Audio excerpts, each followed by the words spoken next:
Shalom dan selamat pagi buat anak-anak ibu yang ibu sayangi kelas 5. Ibu harap semua dalam keadaan sehat. Sebelum kita memulai materi kita, pada pagi hari ini kita berdoa. Bapa di surga yang kami kenal dalam nama anakmu Tuhan Yesus Kristus, kami bersyukur dan berterima kasih kehadiratmu karena berkatmu yang kami boleh masih tetap rasakan. Kami boleh masih melaksanakan pembelajaran jarak jauh. Bapa di surga, kami akan melanjutkan materi kami hari ini tentang Roh Kudus penolongku.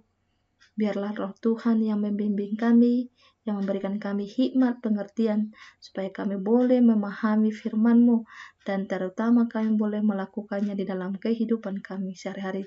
Berkati kami semua, berkati anak didik kami, dan juga orang tua mereka.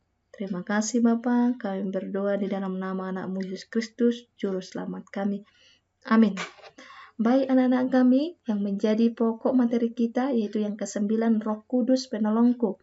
Dasar dari materi pokok diambil dari bacaan firman Tuhan, yaitu Kisah Para Rasul 16 ayat 4 sampai 12, yang kemudian Yohanes 14 ayat 16 sampai 18. Ibu harap semua anak kami membaca Alkitabnya, membuka Alkitabnya serta membacanya supaya lebih memahaminya. Kemudian tujuan pembelajaran, yang pertama siswa dapat mengenal Roh Kudus secara pribadi dalam kehidupannya. Yang kedua siswa dapat meyakini dan mengartikan makna kehadiran Roh Kudus dalam kehidupan manusia. Baik, selanjutnya kita manusia adalah makhluk sosial, yang artinya manusia memiliki keterbatasan atau manusia tidak dapat hidup sendiri, namun membutuhkan pertolongan orang lain. Pertolongan dari sesama manusia tidak sempurna. Pertolongan dari Tuhanlah yang sungguh-sungguh, ikhlas, dan sejati.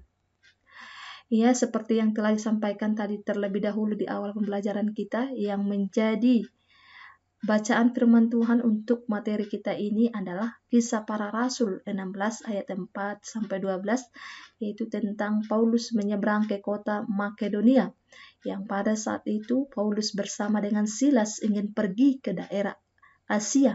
Namun di tengah perjalanan menuju daerah tersebut, Paulus dan Silas bertemu dengan Roh Kudus. Roh Kudus melarang mereka pergi ke daerah Asia dan mengarahkan mereka pergi ke kota Makedonia.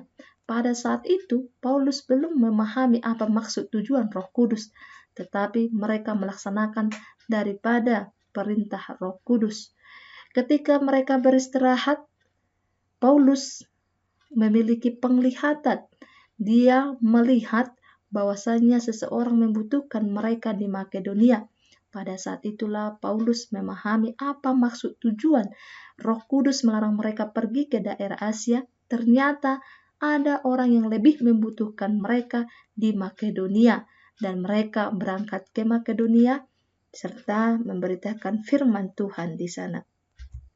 Selanjutnya bacaan firman yang kedua yaitu Yohanes 14 ayat 16 sampai 18, di mana di sana dikatakan firman Tuhan berjanji memberikan penolong yang membimbing dan menghibur atau penghibur bagi manusia, yang kemudian kita kenal dengan nama Roh Kudus.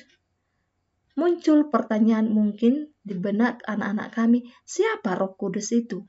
Roh Kudus adalah Allah yang hadir di dalam diri manusia dalam bentuk roh yang wujudnya atau bentuknya tidak bisa kita lihat, tetapi bisa kita rasakan, yang juga disebut roh kebenaran yang memimpin manusia hidup dalam kebenaran. Roh Kuduslah yang menolong manusia dengan memberikan hikmat untuk berbicara secara pribadi kepada manusia, seperti yang terjadi kepada Paulus. Roh Kudus yang memberikan hikmat sehingga Paulus mendapatkan penglihatan. Dia dapat melihat, mengetahui bahwasanya seseorang membutuhkan mereka di Makedonia. Roh Kuduslah yang membimbing mereka, mengarahkan mereka, yang memberikan hikmat dan pengertian bukan hanya untuk kepada Paulus, tetapi bagi kita semua yang percaya kepada Tuhan. Selanjutnya, Roh Kudus adalah salah satu bentuk pribadi Allah hadir tiga bentuk atau pribadi yang kita kenal dengan nama Allah Tritunggal. Terdiri dari Allah Bapa, yang kedua Allah Anak, dan kemudian yang ketiga adalah Allah Roh Kudus, yang dimana dalamnya mereka memiliki tugas dan peranan yang berbeda. Dan ini kita lanjutkan, kita lebih memahaminya untuk minggu depan. Materi kita untuk minggu depan kita sambung dan kita boleh memahami apa yang menjadi tugas dan peranan masing-masing daripada Allah Bapa, Allah Anak, dan Allah Roh Kudus. Selanjutnya yang menjadi tugas anak-anak kami, yaitu yang pertama, 1. Bayangkan kamu menjadi Paulus dan Silas yang akan pergi ke satu tempat, lalu Roh Kudus melarangmu untuk pergi ke tempat itu. Perasaan apa yang kamu rasakan? Anak-anak kami yang hebat, Ibu yakin anak-anak kami boleh menjawabnya dengan baik, yaitu tidak terlepas dari bacaan Alkitab Kisah Para Rasul 16 ayat 4-12. Kemudian yang kedua, apa sebetulnya maksud Roh Kudus melarang Paulus dan Silas pergi ke daerah Asia? Ini juga Ibu yakin anak-anak kami yang hebat pasti boleh menjawabnya dengan baik dan benar. Yang kemudian, yang ketiga, siapakah sebetulnya pemimpin yang menolong dan mengarahkan hidup kita? Ini juga Ibu yakin semua dapat menjawabnya. Semoga materi kita hari ini dapat dipahami oleh anak-anak Ibu yang Ibu sayangi.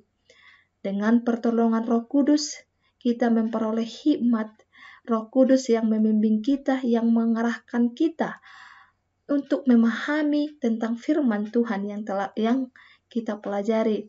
Dan Roh Kuduslah yang membimbing, mengarahkan kita, yang memberikan kita hikmat untuk melakukan hal-hal yang baik di dalam kehidupan kita sehari-hari yang sesuai dengan firman Tuhan. Shalom.